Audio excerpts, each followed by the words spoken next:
Okay, so I'm going to be going over one of my most recent case studies with a life coach that I've been working with. As you can see right here on my Twitter thread, I basically helped her get to 17 total clients in about 47 days while she started with only 3. So basically, I helped her get 14 clients in under 50 days, which is honestly pretty good, you know. So just to give a little bit of reference here, before I started working with her, she didn't have an email list, and she didn't have an email list. She didn't have any idea about how to send emails or anything of that nature. So she was doing a lot of outbound marketing to get her clients. That's how she ended up getting her 3 clients, was through was through um, outbound marketing. So she would reach out to people and then see if they needed her services, and she managed to sign 3 clients off of that. And basically what I did was I came in and I completely flipped that, right? So I changed it to where instead of she's going to potential clients are coming to her. Now she didn't have an email list or anything like that in the beginning, but what she did have was a lead magnet, or she didn't know she had a lead magnet. She had this little 14-day affirmation thing that would be very useful to her specific audience. So what I did was I helped her change that into a lead magnet. And basically what a lead magnet is it's a free resource for people so that they can sign up for it using email, and then you then collect their email, and then you can start sending them emails and then turning them from just subscribers and readers to paid clients. And then that's what I did for her. So if you want to check out a little bit more detail about the stuff that I did for her, you're welcome to come to my Twitter right here and check out this thread.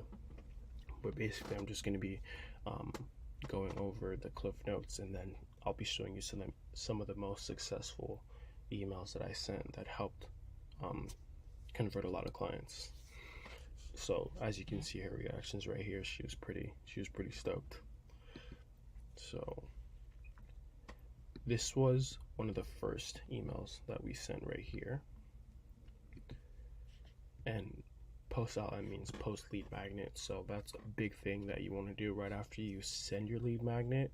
You want to wait a day or two, and then you want to send a post lead magnet email, kind of introducing yourself and then introducing the types of things that your readers are going to be expecting, kind of to warm them up, instead of sending them the lead magnet and then going straight into hard selling yourself, because that's when people are going to start unsubscribing and not opening your email. And then honestly, what's the point of sending emails if people are just unsubscribing and not opening your emails at all? So this is one of the first emails that we sent right here. Again, just introducing Betsy a little bit, and then introducing the type of stuff that she's going to be that people can expect. And this is a very, very important email. Like I said, you want to make sure that you introduce yourself and you don't go straight into lead magnet and then just selling yourself. It's not going to work that way. And then right after that, another very important email. This is the value email right here. And then I'll scroll down a little bit. So you want to send out a value email, because you don't want people to just think about you and then the first thing they think about when they see your name in their inbox is that they're getting sold to, right? That's the exact opposite that you want, because as you know, nobody likes getting sold to. So you also want to give them genuine good advice that they can use in their lives, they can act on, that can change their lives. Because what's going to start to happen is they're going to start to connect that positive thing in their life to you, right? And then it's going to get to a point where they start waiting for your emails, right? Because your emails give such great advice. They're going to start waiting for your emails each and every single week because of how good they are.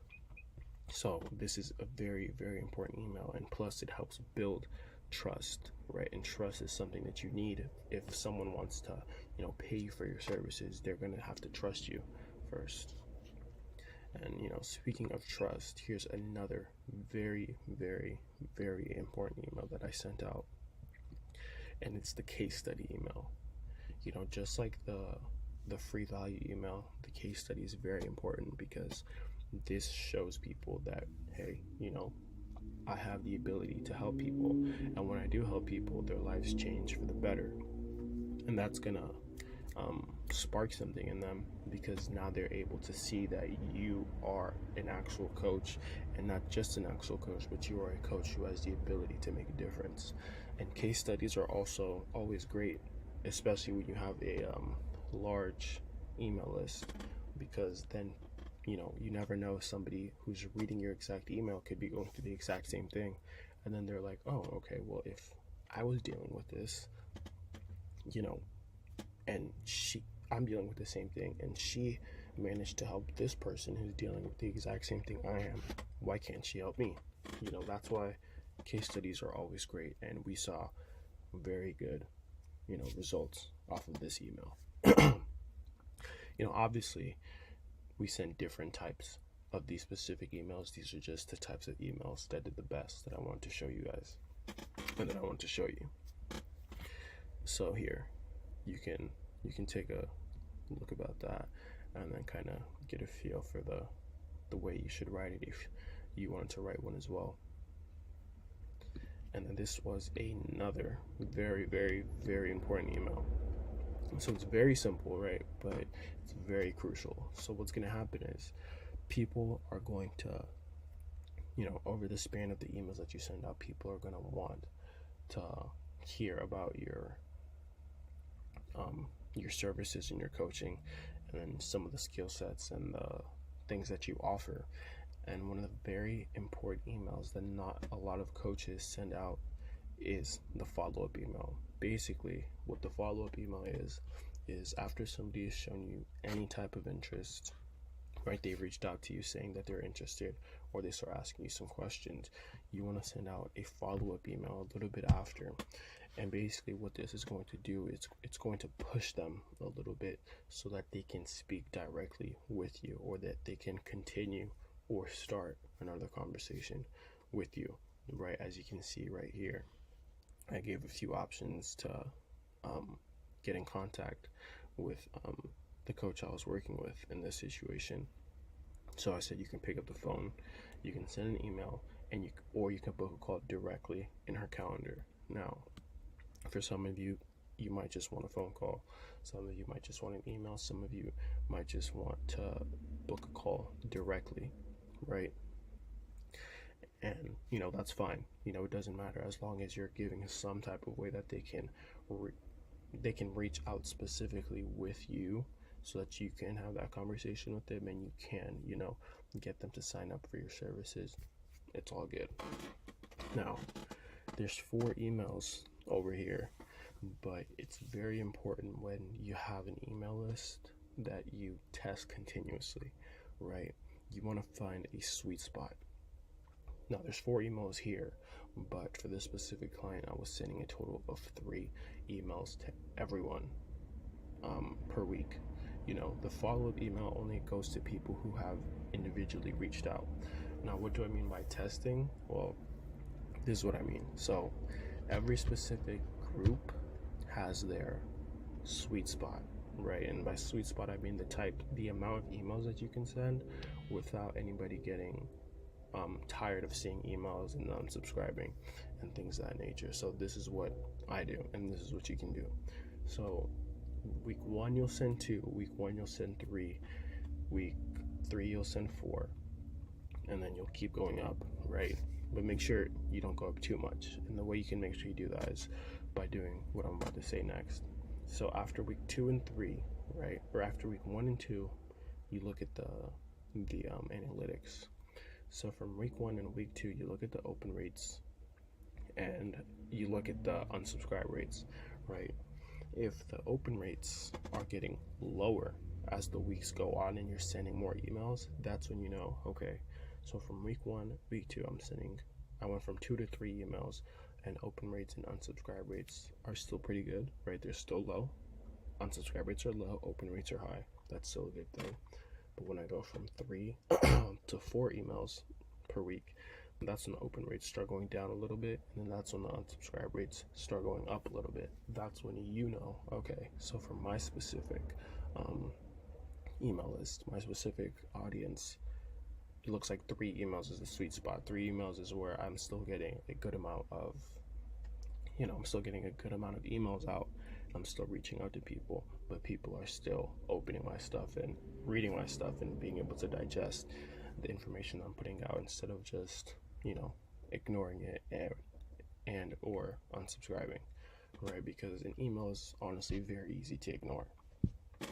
So yeah, so those are some of the things that you want to make sure that you really get a good look on if you want to be successful. So again, the things that I did to bring her from 3 total clients to a total of 17 was I utilized her lead magnet, right? I made sure that I sent out that lead magnet on social media, and then I had people subscribe to that because they wanted the lead magnet, so they subscribed by inputting their email. And then once I collected their email list, I then started sending them out various different emails, right? And basically those emails were just different versions of the emails that I sent you, or that I just showed you right here, that I just went over. And I showed you guys the way I formatted the emails, so you can kind of copy my copywriting style a little bit. And then, you don't want to copy it exactly, but you guys can, change some things around. That way you can see what works and see what doesn't work. So I sent out these types of emails. I made sure I followed up. And then most importantly, or just as important, I made sure that I found the sweet spot. I found the perfect amount of emails that I should be sending per week so that I can target my audience. And so that I can target my audience appropriately, and I can keep getting a good amount of information out. And I really, really, really want to hammer on the free value, right? Don't be afraid to give free value. Don't be afraid to give free value, because that's going to build trust, and it's going to do this thing in their brains where if they are using your free value, they're going to start to connect the good and positive changes they made in their lives with you. And if they do that, they will be eager to open your emails. And the more they open your emails, the higher of a chance that they're going to become paid clients. The higher the chance they're going to sign up for your coaching services. So yeah, do all those things and you should be seeing great numbers. Thank you.